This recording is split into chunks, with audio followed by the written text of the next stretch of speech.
otros países más también, pero déjame decirte lo que he descubierto ahí, que a raíz del 2021 en adelante, el porcentaje de lectura en los peruanos ha aumentado con respecto a la media de la región. Es decir, en Perú se están leyendo aproximadamente, dice en promedio, por el peruano promedio, 3 libros al año. Lo cual es poco realmente, pero es mucho más que otros países, ¿no? 3 libros al año. Ahora, esto gracias a la Feria de la Lectura, gracias a una proliferación de esfuerzos porque la gente pueda leer un poco más, pero a la vez, y esto es bien interesante, a la vez, las pruebas PISA, que son pruebas que se realizan a los colegios, a las instituciones educativas, dejan a Perú muy mal. Perú se encuentra entre los más bajos en razonamiento matemático. Es más, el peruano promedio está por debajo del conocimiento básico de matemáticas que debe de tener, imagínate. Es decir, ni multiplicar. El conocimiento básico de matemáticas, Perú está por debajo, lo cual es alarmante para la región. Y en razonamiento verbal, análisis y juicio crítico, es decir, comprensión lectora, el Perú se encuentra también muy, muy bajo. Es decir, el peruano promedio no tiene comprensión lectora. ¿Y qué tiene que ver esto? ¿Por qué estamos hablando de esto? Porque, hermano mío, a pesar de que lamentablemente, y yo he estado buscando mucho, pero no existe, y eso es una gran necesidad dentro del pueblo cristiano, no existe data, no existe data para analizar en cuanto a la población cristiana evangélica. Es decir, sabemos que somos aproximadamente entre el 16 y 17% del Perú, cristianos evangélicos. Sabemos que la población más grande, el grupo etario más grande dentro de los cristianos evangélicos son mayores de 40 años, o sea, personas ya adultas. El segundo grupo más grande son los jóvenes, ¿verdad? Jóvenes de 30 para abajo. Y el grupo menor dentro de la población cristiana evangélica son adolescentes y niños, imagínate. Hay muy pocos niños y pocos adolescentes con respecto a los adultos y jóvenes. Ahora, no tenemos más información, es decir, no sabemos cómo estamos en comprensión lectora, en prácticas de disciplinas espirituales, en congregar. Es una caja negra, no se sabe realmente. No hay información, ni hay instituciones, ni hay iglesias que se están dedicando a eso. Pero es interesante, sería muy interesante saberlo, porque en eso podríamos tener una visión más panorámica. Pero si sacamos una proyección, ¿verdad?, de lo que somos como Perú, como país, creo que queda claro que la población cristiana evangélica va por el mismo camino. Es decir, no existe una práctica constante de la lectura. Obviamente de la palabra de Dios, obviamente de libros teológicos, obviamente de libros cristianos. En pocas palabras, el cristiano promedio no está leyendo su Biblia, no está leyendo libros teológicos y tampoco está leyendo libros cristianos, ¿no? ¿Por qué? Porque el peruano promedio lee poco y lo que lee no lo está asimilando, no está haciendo una comprensión lectora. De nada me sirve, hermano, hacer un devocional diario, ¿no? Leer, pero retener poco. No tiene mucho sentido. Entonces vamos a mirar hoy esto, porque es importante. Mira, el doctor Donald Whitney, que es profesor del seminario Southern en Estados Unidos, y aparte es profesor de disciplinas espirituales, fue mi profesor en la maestría que estudié allá, y escribió un libro, uno de sus libros se llama Disciplinas Espirituales para la Vida Cristiana. Excelente libro, hermano. Si puedes leerlo, léelo. Es excelente ese libro. Dice, ninguna disciplina espiritual es más importante que la ingesta de la palabra de Dios. Nada la puede sustituir. Simplemente no hay vida cristiana saludable aparte de una dieta de la leche y la carne de la Escritura. ¿No? El doctor Donald es categórico. No existe. No hay vida cristiana saludable sin que el creyente constantemente esté alimentándose de la palabra de Dios. Ahora, cuando yo me refiero a alimentarme, y vamos a tocar ese término muchas veces a lo largo de este sermón, alimentarme de la palabra no solamente significa leer, porque vuelvo a repetir, el peruano promedio está leyendo más que antes, pero no entiende lo que lee. ¿Y por qué no entiende lo que lee? Por varios factores. Acá hay muchos factores y este es un problema que tiene muchas aristas. La baja alimentación de los niños mismos, ¿no?, que hace que su desarrollo se frene y sean adultos que no tengan tanta buena capacidad. La alimentación puede ser también el trajín, la rutina diaria, las presiones económicas, puede ser también la falta de tiempo, la falta de organización, que hace que leamos rápidamente, pero que no sigamos con los procesos de la alimentación de la palabra, porque la lectura es solamente una parte. Si usted estudia en casa Josué capítulo 1, 8 en adelante, Dios le dice a Josué que no solamente leerá la palabra, sino que meditará en ella. Entonces, esa es la siguiente parte. Leer tiene que ir acompañado de meditar, y meditar tiene que ir acompañado de memorizar. Estos tres elementos que son parte de lo mismo, la ingesta de la palabra, es parte de lo que el creyente tiene que hacer. Imagínese que usted va a casa a almorzar, tiene su plato ahí y agarra así nomás, abre la boca y sin masticar, ¿no?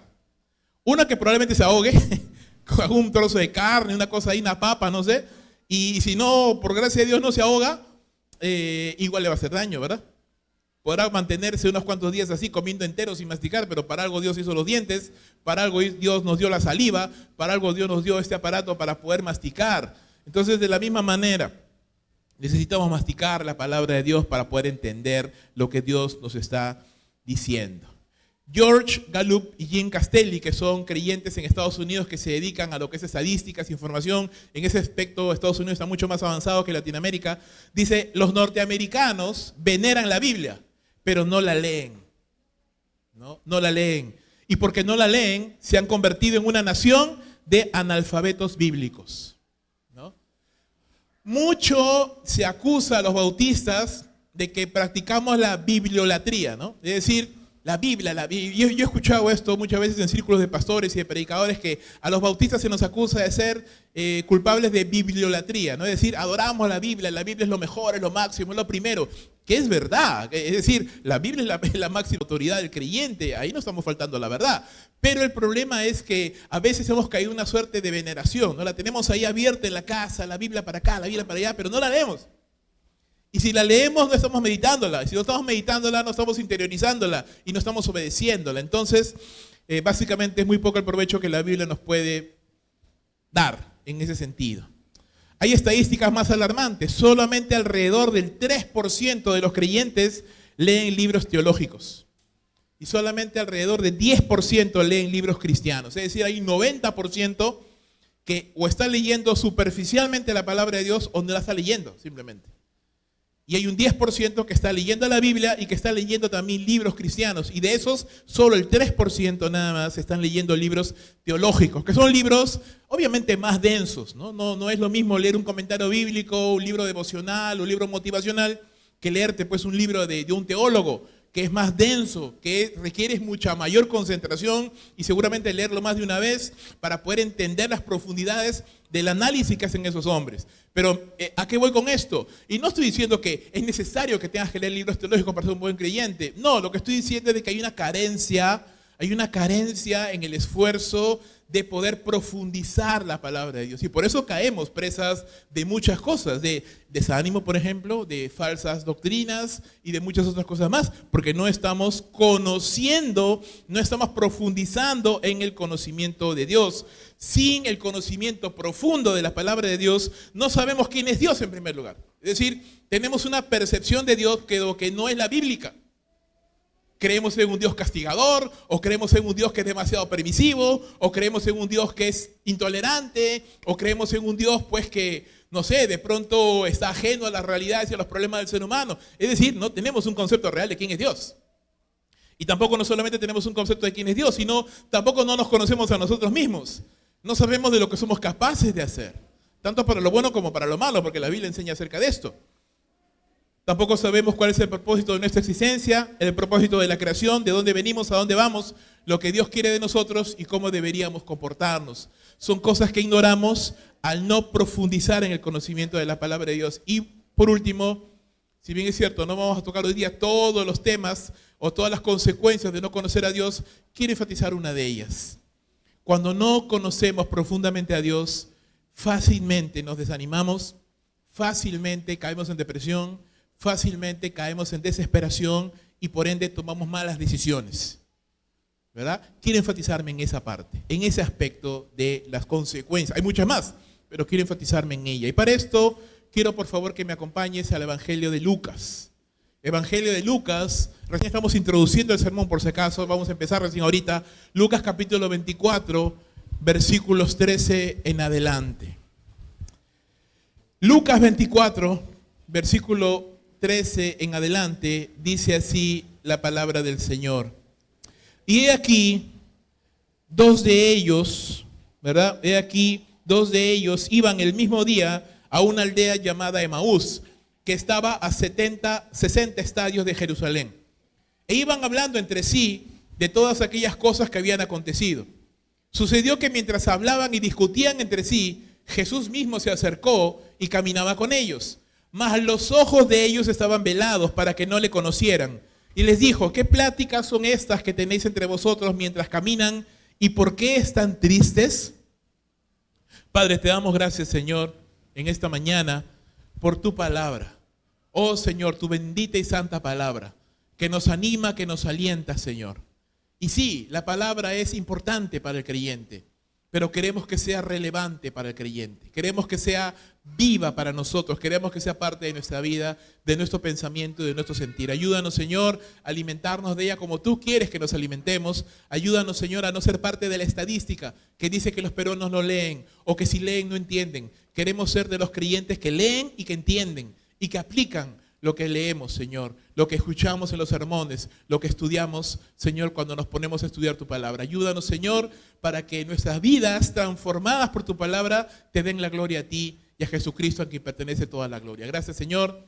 Amén y amén. Primer punto, hermanos: el conocimiento de Dios nos protege del desánimo y de sus consecuencias.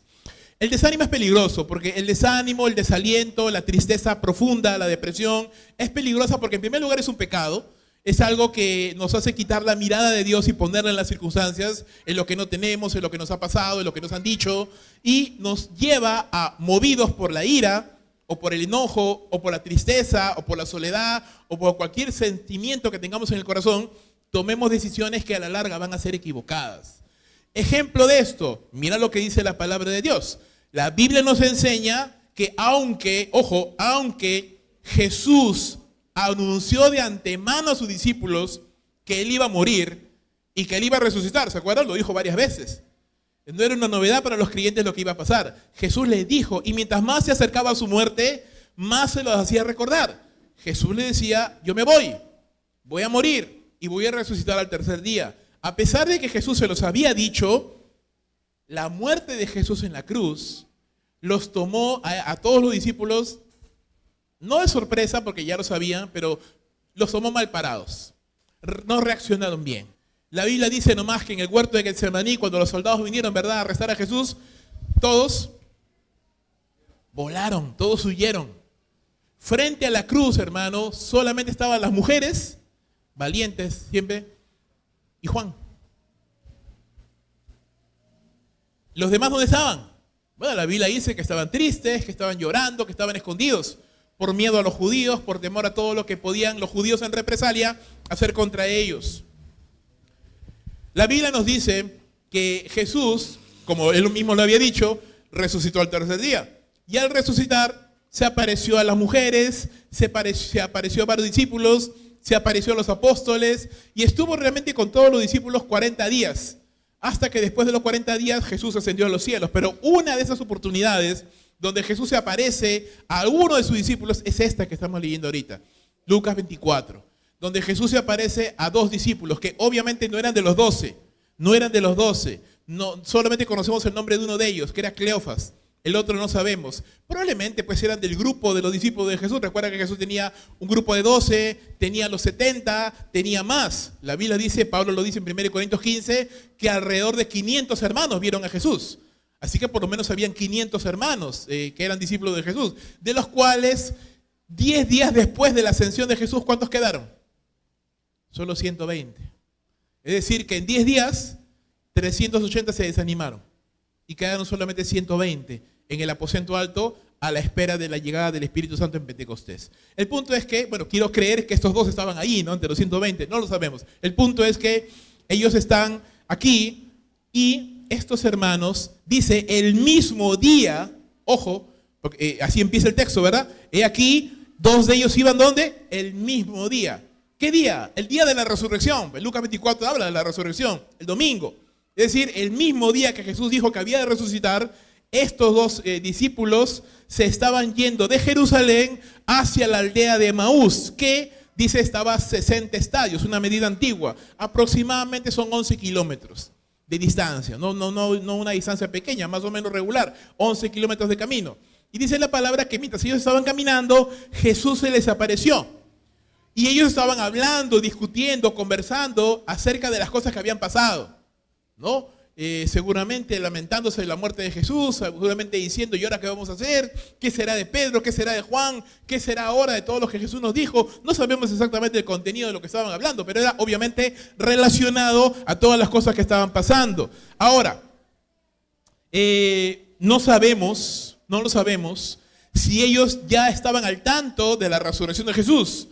Parece que sí, porque Marcos 16, 9 al 11 nos dice que Jesús resucitó, se apareció a las mujeres y le dijeron los ángeles a las mujeres que Jesús había resucitado y que iba camino a Galilea para que los discípulos le den el alcance allí, en Galilea. Esa era la orden de Jesús, ¿verdad? Después de mi resurrección, vayan a Galilea y espérenme allí. Ahora, la Biblia dice en Marcos 16, 9 al 11 que los discípulos no le creyeron a las mujeres. No le creyeron. No le creyeron. Por la tristeza, por el desánimo, porque eran mujeres, y recuerda que en esa época las mujeres no eran del todo valoradas, ¿verdad? No le creyeron simplemente. Entonces, sea porque ellos salieron antes del anuncio de estas mujeres, o sea porque igual lo escucharon, pero no le creyeron, vamos a ver más abajo de que todo parece indicar de que sí escucharon y no creyeron. Luego lo vamos a ver. El punto es de que estas dos personas habían decidido ir a un lugar muy diferente de donde Cristo les había dicho. Cristo les había dicho, vayan a Galilea. Ellos estaban yendo a Emaús. Jesús se acerca a ellos, empieza a conversar con ellos y dice la Biblia que los ojos de ellos estaban velados para que no le reconocieran, ¿no? Había algo sobrenatural ahí, ellos no le podían reconocer. Y Jesús les hace preguntas, Jesús les dice dos preguntas. Primero, ¿qué discusiones son estas que tienen ustedes mientras van andando? Y la segunda y más importante, ¿por qué están tristes? ¿No? ¿Por qué están desanimados? ¿Por qué han decaído?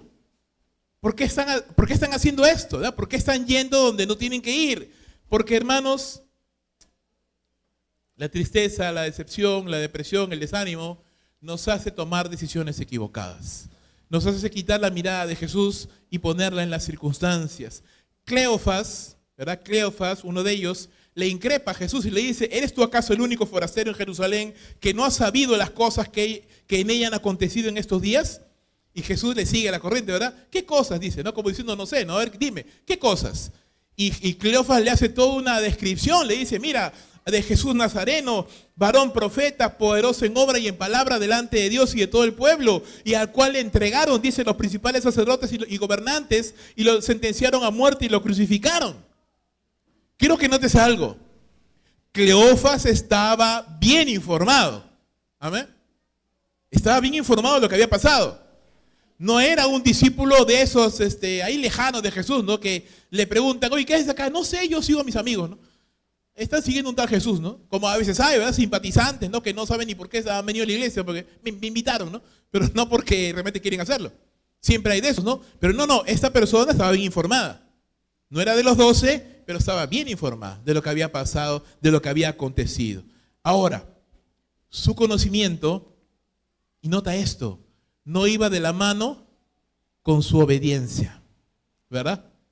Porque a pesar de que sabían lo que estaba pasando, y lo que había sucedido, y lo que iba a pasar luego, ¿qué estaban haciendo? Iban camino a donde Dios no los había enviado. El primer obstáculo para que un discípulo pueda crecer es la obediencia.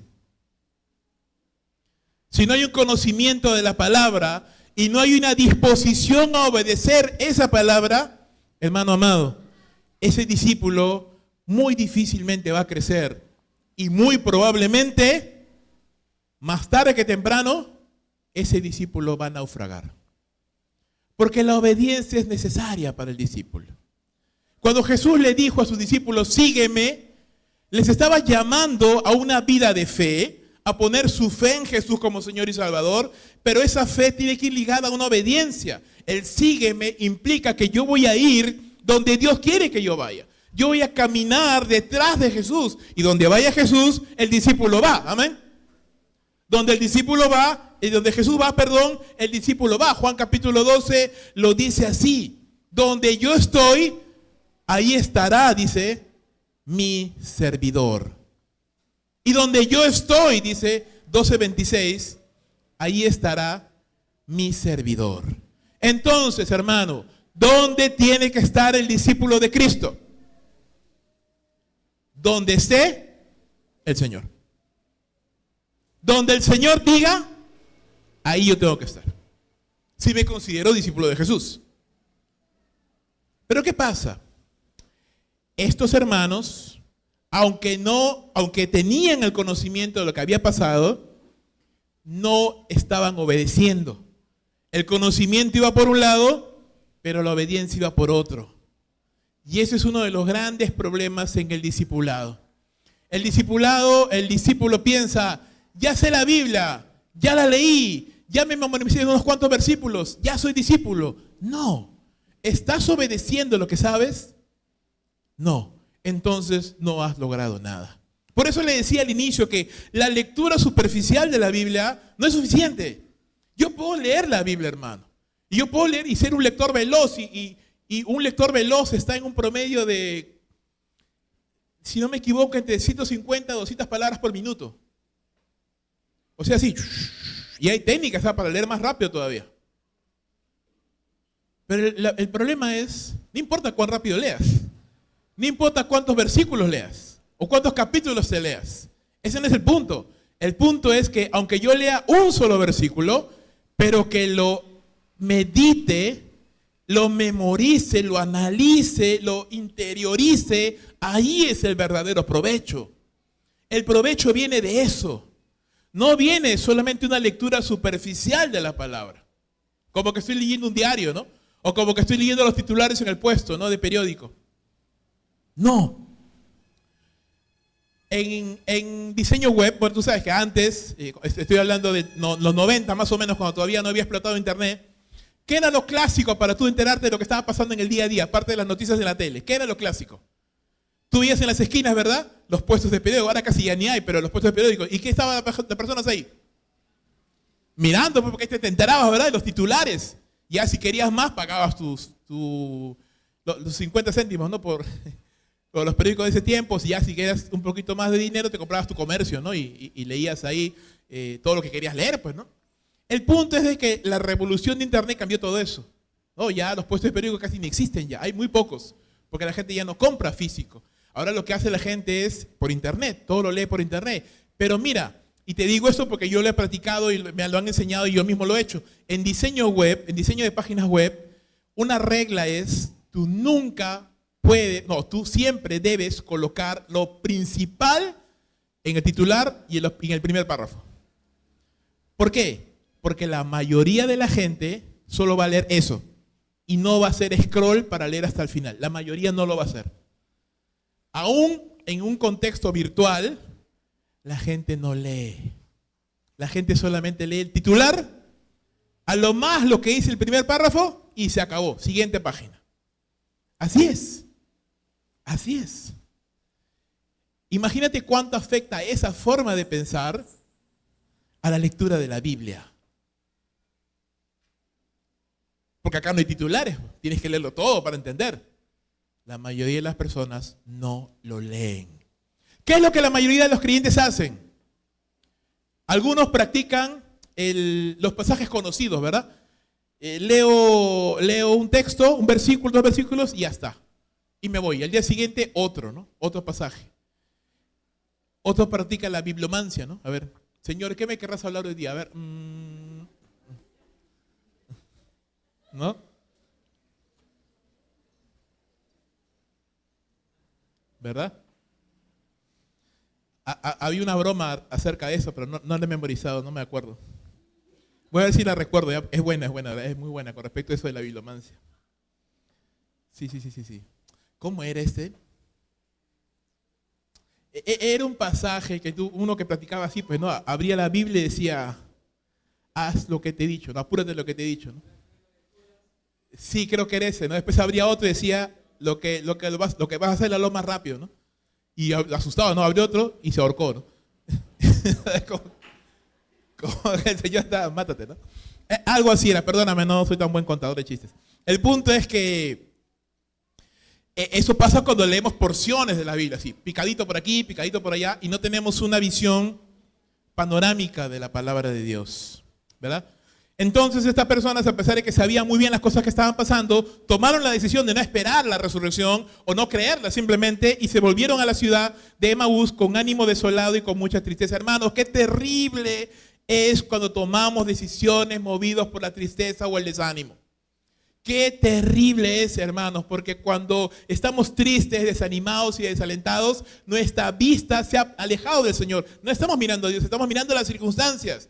Y vamos a reaccionar movidos por la tristeza, por el enojo, por la cólera. Y vamos a tomar decisiones que van a equivocarse. Porque la Biblia dice que la ira del hombre no produce la vida justa que Dios quiere. Santiago capítulo 1.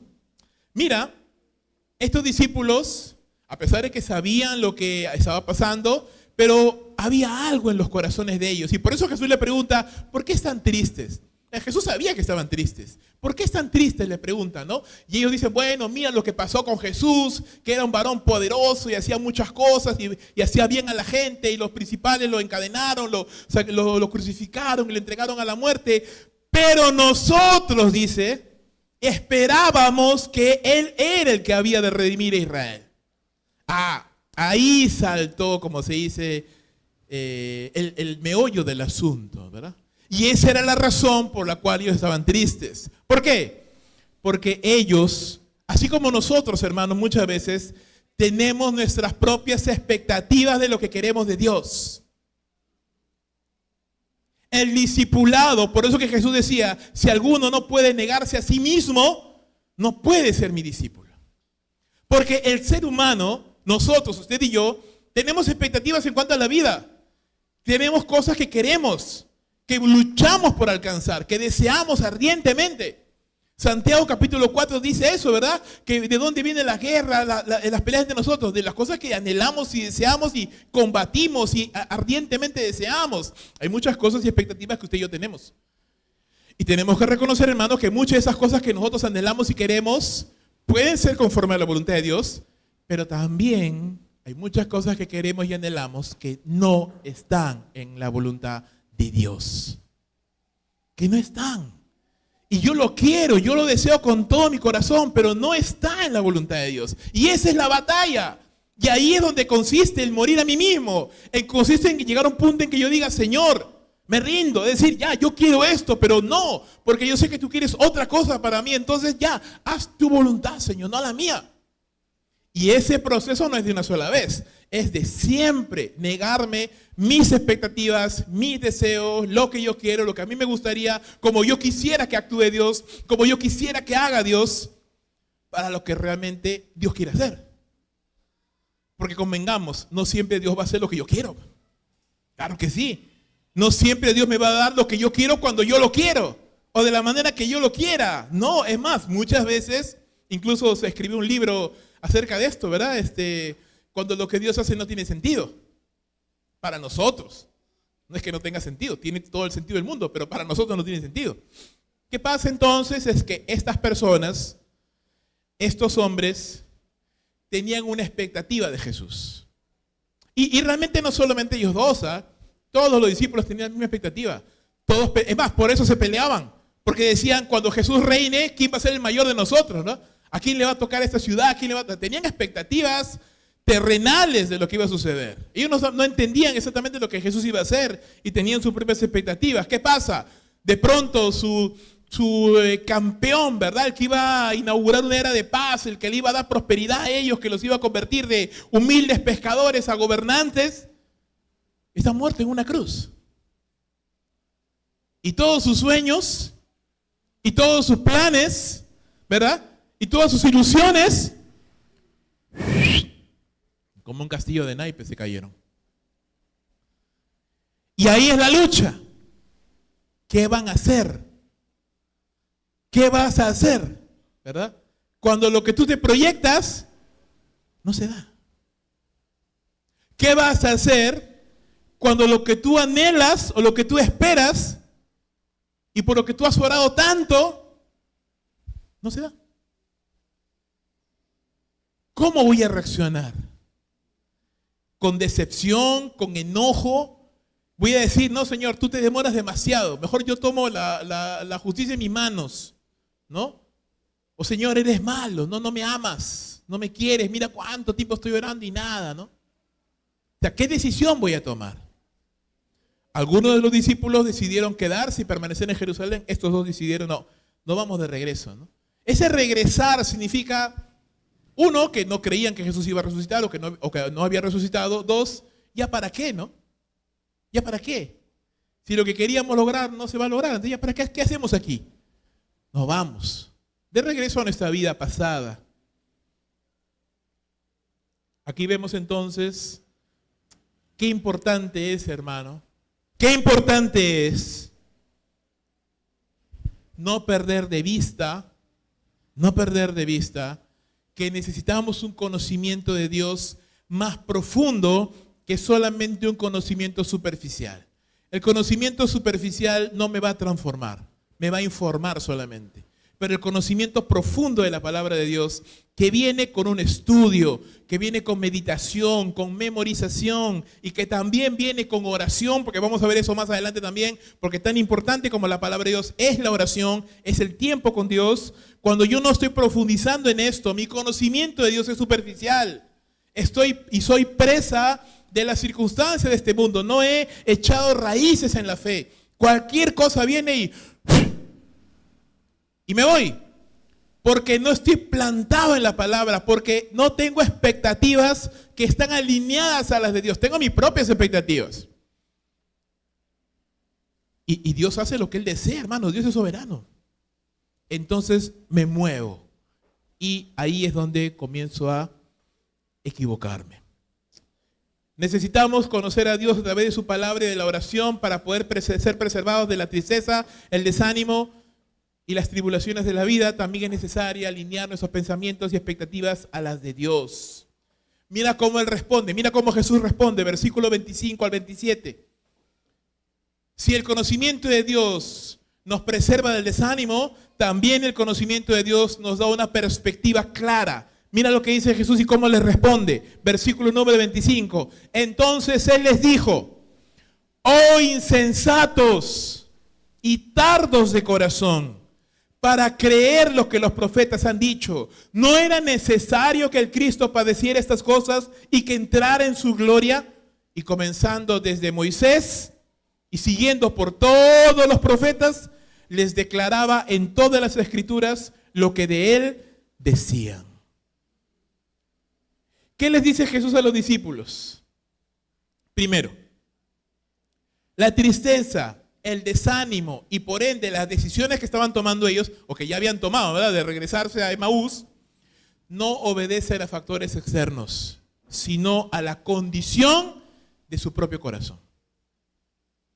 Hermano amado, cuando pasamos por momentos difíciles o pasamos por tribulaciones, es verdad, son cosas que vienen a nuestra vida, pero como yo reacciono, no depende de las cosas que están alrededor, depende de mí. Porque soy yo quien decido ser fiel a Dios o no ser fiel a Él. Seguir esperando en su voluntad o querer hacer mi propio deseo. Soy yo el que tomo la decisión. Jesús les dice, ustedes son insensatos, que literalmente es necios. ¿Por qué necios? Porque a pesar de conocer la verdad, no actúan en consecuencia a ella. Es decir, ustedes sabían lo que ha pasado no era algo abrupto, no era algo sorpresivo para ellos. Jesús ya les había dicho varias veces, voy a morir.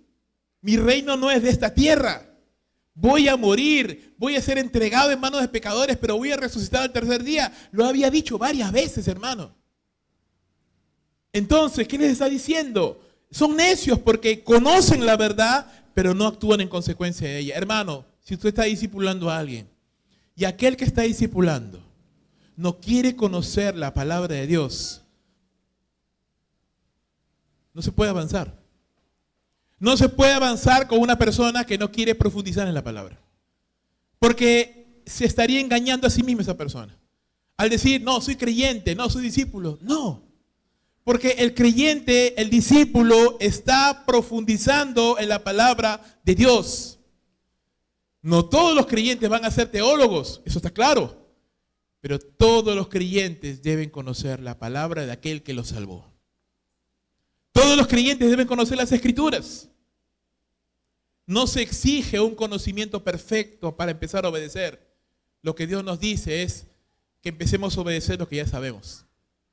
Y cuando yo tengo esta situación en la cual conozco cosas, pero no las hago, entonces estoy naufragando como discípulo. Porque no puede haber un discípulo que solo conozca cosas y que viva su vida como quiera. No, el discípulo tiene como objetivo primordial de su vida ser como el maestro. No dice saber como el maestro, no, dice ser como el maestro. Usted me está entendiendo, hermano. El objetivo del discípulo es ser transformado a la imagen del maestro. No hablamos aquí de discípulos intelectuales solamente. Hablamos de discípulos que están siendo transformados con la palabra de Dios. Y en ese sentido, estos hermanos estaban siendo insensatos o necios. Pero también dice, tardos de corazón. ¿Por qué? Porque el principal problema del discipulado, hermano, no es, mira, te lo pongo así. El principal problema con el discipulado, con los discípulos, no es en sí la lectura de la palabra. Porque la Biblia dice sobre sí misma, Salmo capítulo 19, la ley de Jehová es sencilla. Amén. Hace sabio al simple.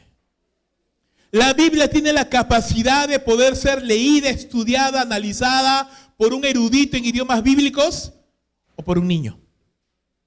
Y ambos van a sacar provecho de ella.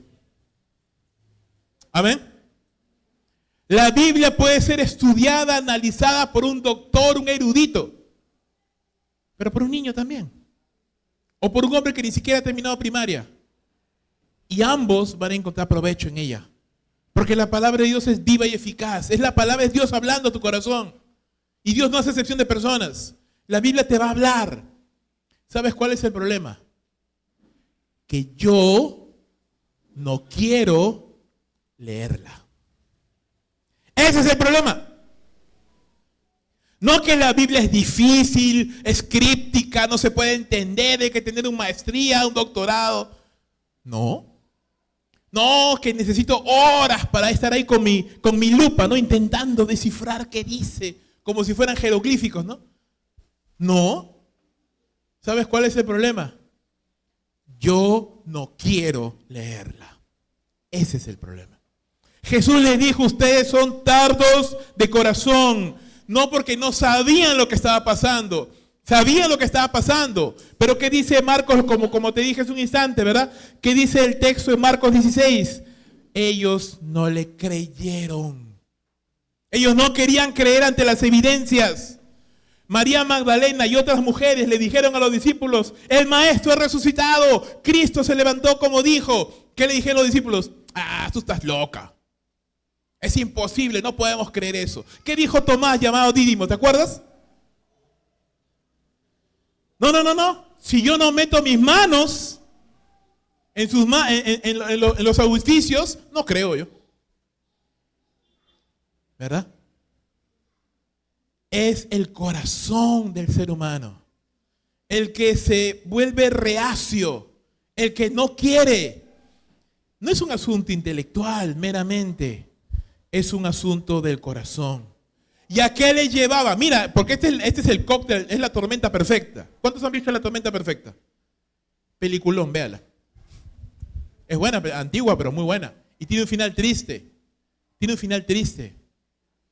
voy a hacer un spoiler, ¿ya? Un barco pesquero, ¿verdad? Un barco pesquero de muchos barcos pesqueros. Llega a muelle, ha pescado poco, los empleados todos de ahí tienen poco dinero, necesitan dinero, están en deudas y cosas, y el capitán del barco dice, no, me lanzo otra vez a buscar porque tiene que salirme una buena, ¿no? Y todo el mundo dice, pero no, ya empieza la temporada de tormentas, ¿por qué vas a hacer eso? No, no, no, yo sé, yo soy hábil, yo lo voy a hacer. Se junta un grupo de gente que todos están necesitados de dinero, se van al barco sabedores de lo que puede pasar y se van. Empiezan a pescar un montón, es cierto, llenan y están felices de todo el día, sacando cuentas, ¿no? ¿Cuánto vamos a ganar? ¿Lo que voy a hacer? ¿Y me voy a comprar? Todos están felices. Y empieza la mamá de todas las tormentas. Se juntan 3 sistemas tropicales y se forma una cosa pero horrible, que se veía desde el espacio, el ojo de la tormenta, era increíble. Al final, para no malograrte toda la película, al final todos mueren. Todos mueren. Y hicieron todo lo posible por sobrevivir. El capitán se arrepintió, les pidió perdón, se dejó llevar por la codicia, ¿verdad? Se dejó llevar por la desesperación y al final todos, habían padres, habían esposos, había un chico que se iba a casar, todos al final terminaron muertos, ahogados. La tormenta perfecta. Esto es como la tormenta perfecta, hermano. Estos son los ingredientes para el caos. Primero, poco conocimiento de la Biblia. Primer ingrediente para una tormenta perfecta. Creyente que no está leyendo la Biblia. Creyente que no está memorizando la Escritura. Creyente que no está meditando en la palabra. Primera señal de alarma. Red flag, como le llaman, ¿no? Primera señal de alarma. Segundo ingrediente para la tormenta perfecta. Hermano, lee. ¿Por qué no lees? Sí, sí voy a leer mañana. Hermano, tú me estás paseando. Porque te cito al discipulado, te digo que me des tu verso de memoria y no lo tienes. Llevan como 3 semanas y no lo tienes. No puede ser que no tengas tiempo, hermano. Algún tiempo tiene que haber. No, sí, es que mira, que el gato, que Dina, que Santibáñez, ¿no? No quieres, hermano. Sé más sincero conmigo, no quieres hacerlo. Segundo ingrediente. Tercero, incredulidad o dureza de corazón. Jesús les dijo, insensatos y tardos de corazón para no creer. La incredulidad no es por arte de magia. La dureza de corazón no viene por arte de magia. La dureza de corazón viene cuando yo no estoy pasando tiempo con la palabra de Dios porque no quiero, porque estoy dándole gusto a mi carne, porque prefiero estar tonteando en internet, porque prefiero dormir, porque prefiero estar ahí con los amigos, porque prefiero estar haciendo 1000 y una cosas que estar dándole un tiempo a la palabra de Dios. Eso es progresivo, son ingredientes que me van a llevar a una tormenta perfecta, al caos, a la dureza de corazón. ¿Y qué hago cuando ya estoy en ese punto? Voy a tomar decisiones equivocadas. Jesús no les está diciendo, y ojo esto, hermanos, porque esto da de golpe, hermanos, la agenda progresista, moderna, posmoderna de este mundo ha hecho mucho daño a la iglesia. En la agenda progresista no hay culpables, todos son víctimas. No, es que no me entienden, no me comprenden, ¿no? Si Jesús hubiera sido progresista, ¿no? Aunque solo pensarlo es una blasfemia, les hubiera dicho, no, yo les entiendo, mira, yo estaba ahí crucificado, ustedes se dolieron, no te preocupes, hijito, tranquilo, ¿no? No. ¿Qué le dijo Jesús a sus discípulos? Necios, tardos de corazón e incrédulos. Porque la verdad estaba allí, pero no quisieron creerla. Y porque no quisieron creerla, ahora ustedes están de camino a donde yo no les mandé. Y hermano, la bendición de Dios está donde Dios te ha mandado, en la obediencia. En la desobediencia no hay bendición.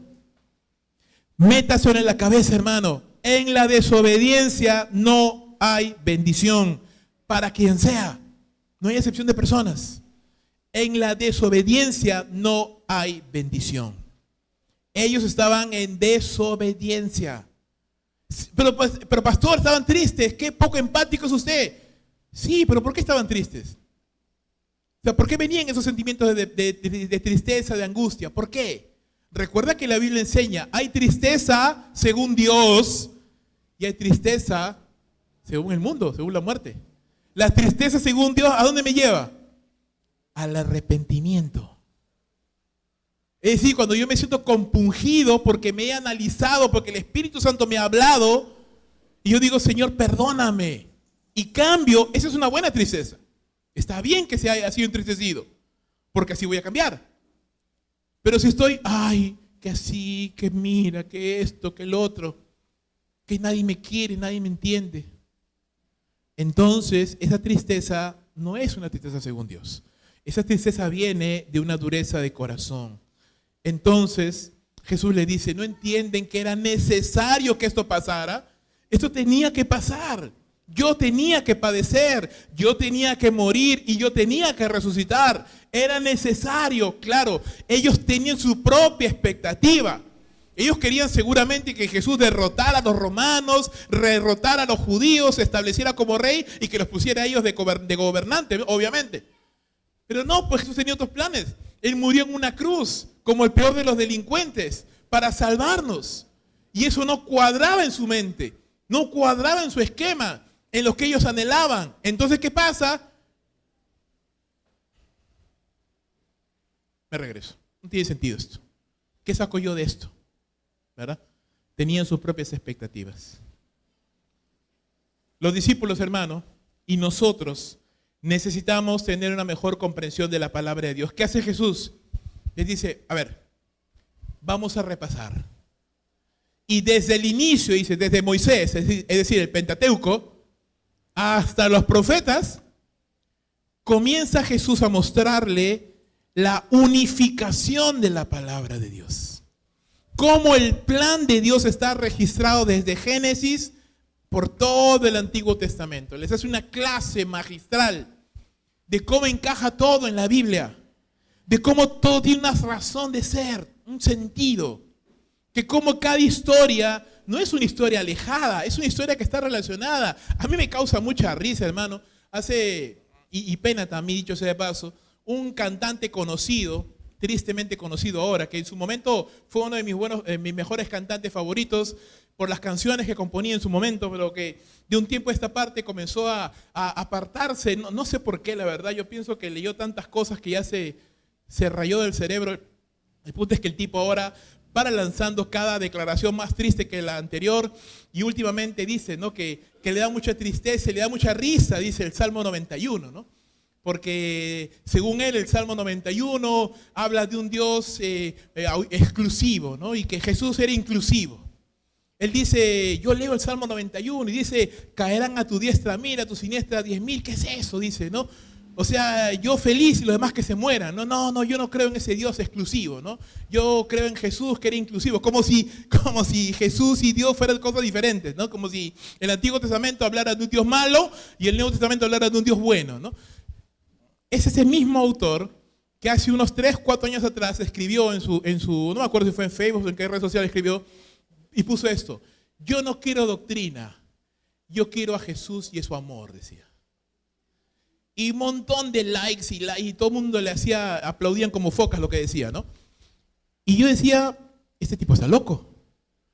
Porque la doctrina, o sea, está poniéndolo como que la doctrina es exclusiva, ¿no? O es doctrina o es el amor de Dios. ¿Está mal, pues, hermanos?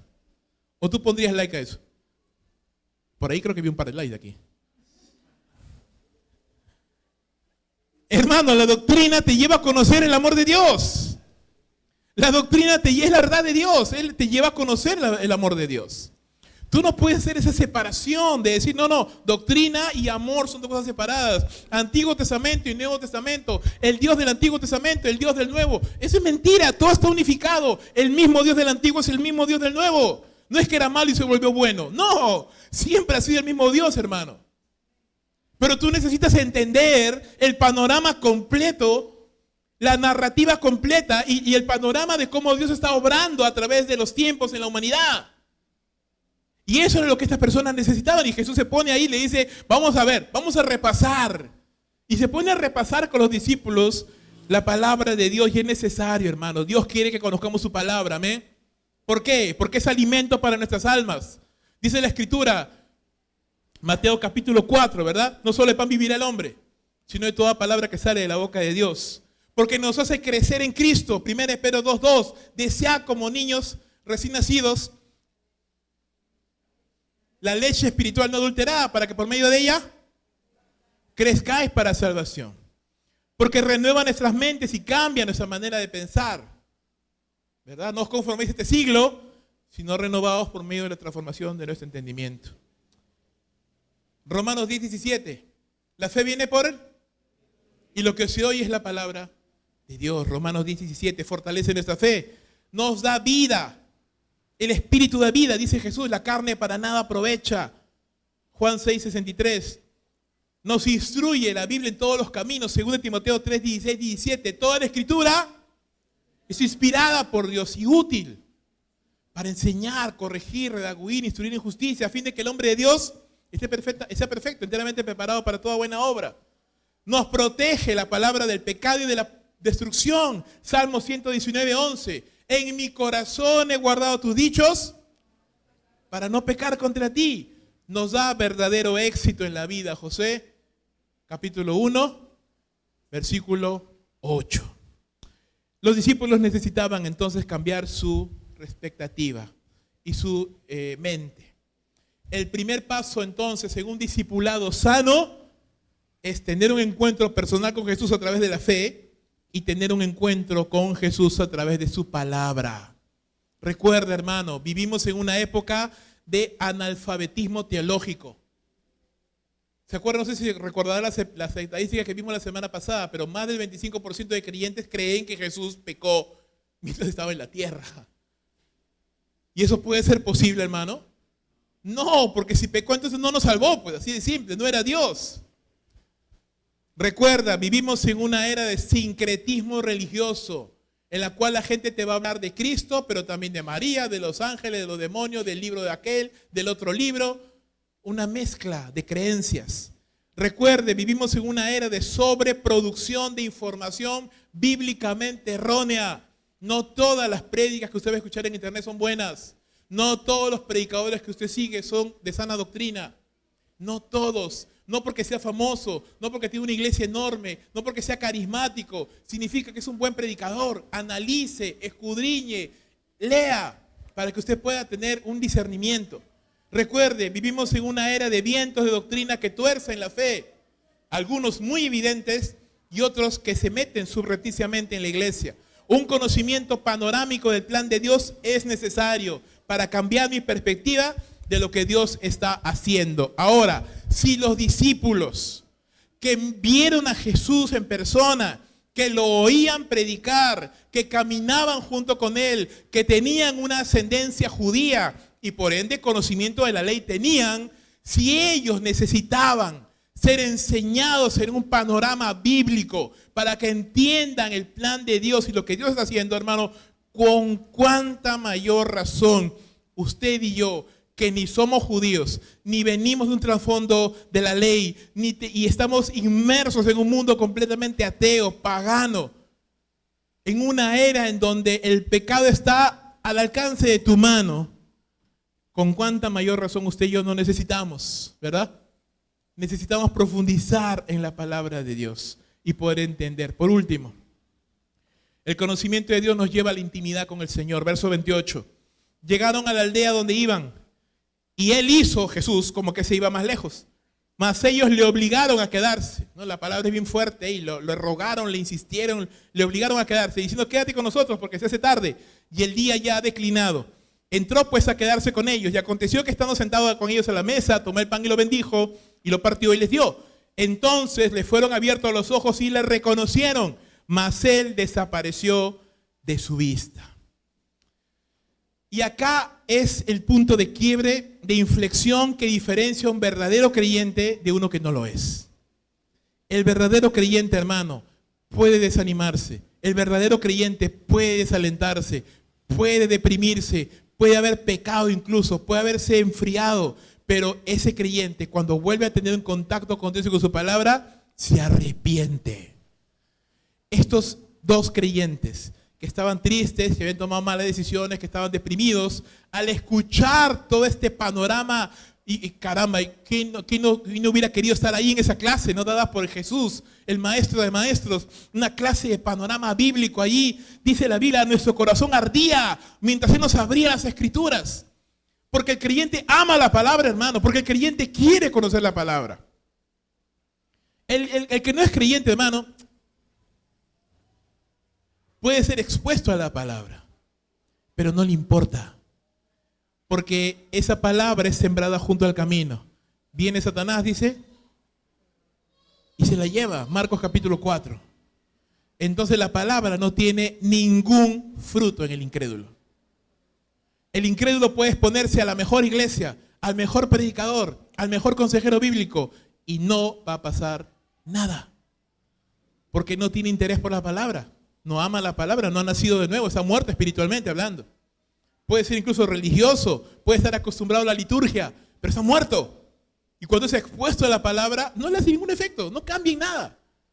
Pero el creyente verdadero, hermano, el discípulo de Jesús, el que ha nacido por la simiente incorruptible de la palabra, aunque haya caído y tropezado y resbalado, al escuchar esa bendita palabra, ese bálsamo, ¿verdad? Ese bálsamo que cura el corazón, que sana el alma, esa palabra bendita que nos alienta, que sí, nos confronta, nos exhorta, nos da, ¿no? Nos da duro, pero nos levanta y nos consuela. El creyente dice, wow, Señor, gracias por tu bendita palabra. Gracias, Señor, porque necesito esa palabra. Dicen ellos, ¿nuestro corazón acaso no ardía de gozo, de felicidad cuando nos abría las escrituras?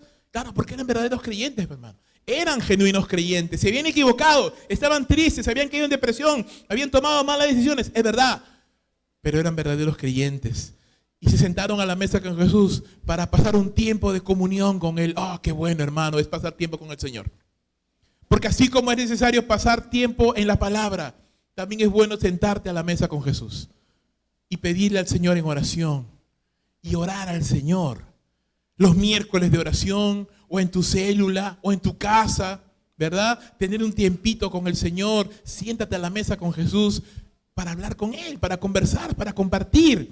Dice que Jesús se sentó con ellos, tomó el pan, lo bendijo, partió, les dio, y en ese ambiente de comunión, intimidad, dice, les fueron abiertos los ojos. En ese ambiente de comunión, en ese ambiente de intimidad, ellos cayeron en cuenta de la persona que había venido a su alcance sin que ellos lo buscaran, que había acercado a ellos, que les había preguntado para saber el estado de su corazón, que les había reprendido duramente y que les había enseñado la palabra de Dios y que les había aceptado estar con ellos para compartir un momento de intimidad. Era su maestro y era su salvador. Dios, hermano, viene a nosotros en nuestra necesidad. Cuando usted está en necesidad, Cristo viene a usted. Recuerda, Él no es una persona ajena. Él era su Señor y Salvador. Él les había enseñado durante 3 años con sus palabras y con su ejemplo. Él había muerto en la cruz para pagar por sus pecados. Él había resucitado de entre los muertos para darles el perdón de Dios. Él había ascendido a los cielos para sentarse a la diestra de Dios. Y ahora venía a ellos para salvarlos del desánimo y de la depresión. Así como si usted y yo estamos pasando un momento difícil, hermano, el Señor está ahí. Amén. Cristo viene a nosotros. Él te quiere ayudar. Él te quiere levantar. Él te quiere sostener. Pero es curioso, y no sé si lo has notado, pero la Biblia dice que en cuanto Jesús compartió con ellos y ellos se dieron cuenta en la intimidad con Dios de que Él era Jesús, ¿qué hizo Jesús? Se desapareció. ¿Por qué? ¿Por qué?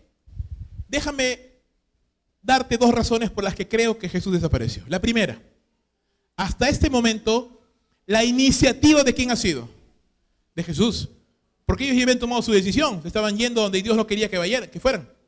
Jesús se acerca, Él les pregunta, Él los exhorta, Él les enseña. Ahora que sus ojos han sido abiertos y se han dado cuenta, ahora te toca a ti buscarle. Ahora te toca a ti buscarle a Él. Amén. Hay un punto en el cual el discípulo tiene que decir, Señor, ya no voy a empezar a ir a la iglesia porque mi discipulador me pide, porque mi hermano me obliga, porque el pastor me hace ahí notar, porque me está llamando, porque me dice, no, yo quiero ir a la iglesia porque yo amo a Dios. Hay un punto en el que el discípulo tiene que tomar una decisión, hermano. ¿Es correcto o no es correcto? Hay un punto en el cual el discípulo tiene que tomar la iniciativa y decir, yo no solamente quiero venir a recibir, yo quiero venir a dar. Yo quiero venir a buscar a mi Señor. Segunda razón. Qué poderoso. Jesús viene a ellos en una condición de desobediencia, ojo, en el pecado que ellos estaban cometiendo, para animarlos y sacarlos de ahí. Pero Dios no se va a quedar ahí. En otras palabras, si tú has caído, yo he caído, Dios viene a nuestras vidas, hermano, para animarnos, para levantarnos. Pero si tú te quieres quedar ahí, Dios no tiene nada que hacer ahí. Dios no tiene comunión con el pecado. Amén. Dios te va a levantar del foso cenagoso, pero no se va a hundir contigo ahí. Dios te va a sacar del camino, te quiere sacar de ese camino, pero Él no va a torcer su camino por ti. Él vino a ellos para levantarlos. Ahora tú ve a Él. Ve a Él. Él va a venir para ayudarte, pero Él no se va a quedar ahí. Dios quiere sacarte de la condición de desobediencia. De desobediencia. ¿Y qué pasa ahora? Mira lo que hacen estos discípulos. Versículo 32, se decían el uno al otro, ¿no ardía nuestro corazón en nosotros mientras nos hablaba en el camino cuando nos abría las escrituras? Verso 33, y levantándose en la misma hora. ¿Qué hicieron? Se volvieron otra vez donde nunca debían haber salido. Porque, hermano, el discípulo entiende, cuando el discípulo empieza a crecer, el discípulo entiende que la obediencia es para hoy y para ya. No es para mañana. No es, sí, Señor, mañana me consagro, el próximo mes me pongo bien contigo. No, el discípulo que empieza a crecer, que empieza a madurar, entiende que la obediencia es para hoy.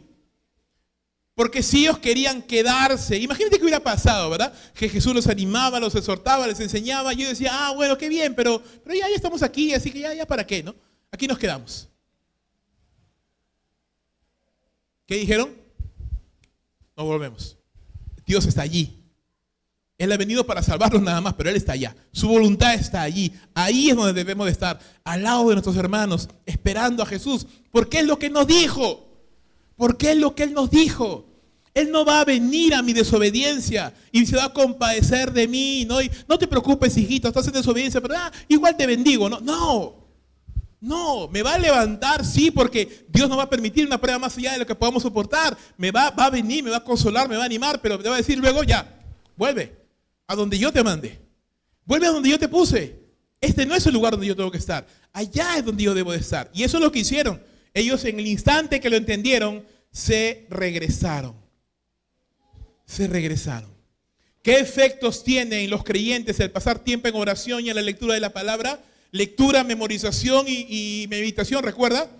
¿Qué efecto tiene? Bueno, conocemos más de Dios, conocemos más de su voluntad, de sus planes, de su carácter, nos conocemos más a nosotros mismos como somos, nuestros corazones son avivados. Mira lo que hace un instante eran creyentes tristes, desanimados, ahora dice, arde en nuestro corazón. El gozo, la paz ha vuelto a mi vida. El ánimo, el deseo de servir ha vuelto otra vez. Lo que era frialdad, ahora es gozo. Lo que era tristeza y pena, ahora es alegría otra vez. Lo que antes era, vámonos a Emaús porque ya no hay nada que hacer en Jerusalén, ahora es, ¿qué hacemos aquí? No. Vamos de vuelta donde el Señor nos mandó. Porque ahora hay expectativa. No la que ellos tenían, sino la expectativa de Dios. Y qué lindo es cuando el creyente se pone alineado con la expectativa de Dios. Porque allí está la bendición. Nuestra mente es limpiada y renovada y tomamos mejores decisiones. Ahora ellos decidieron regresarse a Jerusalén. Una buena decisión. Ellos tenían que ir a Galilea para ser instruidos durante 40 días antes de que Jesús ascienda a los cielos y esperar 10 días más para el derramamiento del Espíritu Santo, para que salieran a predicar y a ganar almas para Cristo. No lo dice, hermano, pero quiero creer con todo mi corazón que entre esos 120 estaban Cleofas y su amigo. Quiero creer que estaban allí. Quiero creer que después de haber tenido ese encuentro con Cristo, con la palabra de Dios y con ese tiempo de intimidad en oración, ellos entendieron, ellos corrigieron su camino, se fueron con los discípulos, se quedaron en el aposento alto orando ahí hasta que el Espíritu Santo descendió sobre ellos y salieron a predicar la palabra de Dios. Quiero creerlo por el amor de Dios. Al volver a Jerusalén, dice, decidieron unirse a los apóstoles y a los demás discípulos, porque la desobediencia me aparta del cuerpo de Cristo, pero la obediencia me une. al cuerpo de Cristo. Dios ha diseñado el cristianismo para que usted y yo lo vivamos en comunidad. En comunidad. Satanás quiere que yo me aparte de los creyentes, que yo no esté cerca al creyente, que yo no esté cerca a mis hermanos, porque soy más vulnerable, porque soy más débil allí. Dice la Escritura que levantándose en aquella misma hora, volvieron a Jerusalén, hallaron a los 11 reunidos y a los que estaban con ellos, ¿verdad? Otros discípulos más aparte de los 11, que decían: ha resucitado el Señor verdaderamente y ha aparecido a Simón. Entonces ellos contaban las cosas que les habían acontecido en el camino y cómo le habían reconocido al partir el pan. Qué hermoso, hermano. Déjame hacerte una pregunta. ¿Está usted pasando tiempo con el Cristo resucitado en oración y en la palabra? Si usted no está pasando tiempo, esa es la primera alerta, el primer ingrediente para la tormenta perfecta. ¿Se acuerdan cuáles eran los ingredientes? Nula o muy poca lectura de la palabra. ¿Qué más? ¿Se acuerda? Claro, sin meditación, sin memorización, sin la lectura, sin la oración, sin el deseo, ¿verdad? Recuerda que Jesús les dijo: necios porque conocen la verdad y no la aplican, tardos de corazón, no tienen la voluntad de hacerlo, y incrédulos. 3 ingredientes para la tormenta perfecta. Muy pocas disciplinas espirituales o nulas disciplinas espirituales, poca voluntad, corazón endurecido e incredulidad. Pero si usted está pasando tiempo en oración, si usted está pasando tiempo en la palabra con el Cristo resucitado, usted, hermano, estará avivando su corazón y estará siendo el discípulo que Dios quiere. Si yo no quiero ser presa de la tristeza, la depresión, el desánimo, entonces yo necesito pasar tiempo con Dios, con su palabra y en oración. Tengamos, hermano, cuidado de tomar decisiones cuando nos encontramos alejados de Dios, cuando nos encontramos con un corazón triste y desanimado, porque es lo más probable que vamos a tomar decisiones equivocadas. Recuerda, Cristo es bueno, Dios es bueno, Él nos socorre en nuestro pecado. Él nos socorre aún en las consecuencias de nuestro pecado, pero no se va a quedar allí. Él nos llama al arrepentimiento. Él nos llama a dejar el camino equivocado y seguirle a Él, sus planes, sus caminos, porque donde Dios quiere que estemos, allí es donde habrá bendición. Así que si usted, el Espíritu Santo en esta mañana, le está motivando a escudriñarse y examinarse como discípulo del Señor, y usted reconoce que hay cosas que usted está haciendo, que tiene que corregir, situaciones que tiene que abandonar, amistades que tiene que abandonar, o lugares que tiene que dejar, o prácticas que tiene que abandonar, o pecados que tiene que dejar, hermano mío, déjelos, porque Dios no le va a acompañar en su pecado. Dios le llama a salir del pecado. Dios me llama a mí a salir de la iniquidad. Dice la palabra: huid, pueblo mío, de en medio de ellos y no toquéis nada, dice 2 Corintios, ¿verdad? Y yo seré ustedes por Dios, ustedes serán a mí mi pueblo. Dios nos llama entonces, hermanos, a buscarle a Él de todo corazón, de toda nuestra mente, y este es el primer ingrediente para un discipulado sano: conocimiento de Dios. Si no hay esto, todo lo demás no tiene ningún sentido. Pero esos son los 2 principales ladrillos. El primero, una fe en Jesús. Si yo no tengo fe en Jesús, si yo no he puesto mi esperanza en Jesús, ni siquiera soy un discípulo.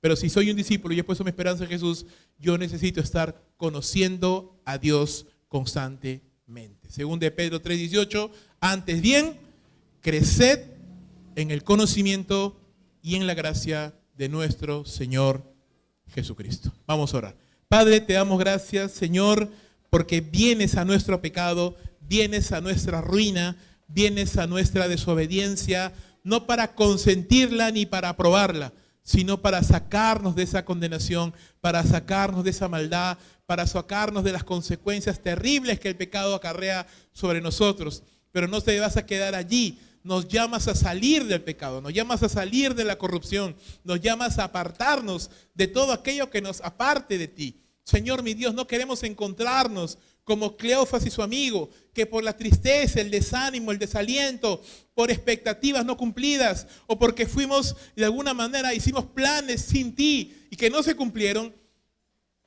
ahora tomemos decisiones equivocadas que nos aparten de ti. Señor, queremos estar donde tú estás. Si somos discípulos tuyos, queremos obedecer, Queremos conocer y obedecer, porque el discípulo debe obedecer. El discípulo, si es un discípulo verdaderamente, va a obedecer, va a rendir su vida, va a buscar al Señor, va a reaccionar a la palabra, va a amar la palabra, va a buscar la palabra. Va a querer conocer las Escrituras, va a querer conocer a Dios a través de la oración. Señor, si somos discípulos verdaderos, ayúdanos a vivir como discípulos verdaderos. Señor, te lo pedimos y te lo suplicamos por toda la iglesia, nombre por nombre, por mi persona, Señor, por todos los que estamos aquí, que hemos puesto nuestra fe en Cristo Jesús como el Señor y Salvador. Y si hay alguien aquí, Señor, que realmente no ha nacido de nuevo, que realmente no es un creyente verdadero, Padre, en tu misericordia, en tu favor, en tu bondad, a través de tu Espíritu Santo, háblale, muéstrale, Señor, regenérale, para que pueda ser salvo por la fe que es en Cristo Jesús y empiece ese camino de discipulado que dura toda la vida, pero que nos hace más y más semejantes a ti. Te lo pedimos en el nombre santo de aquel que murió por nosotros, Cristo Jesús. Amén y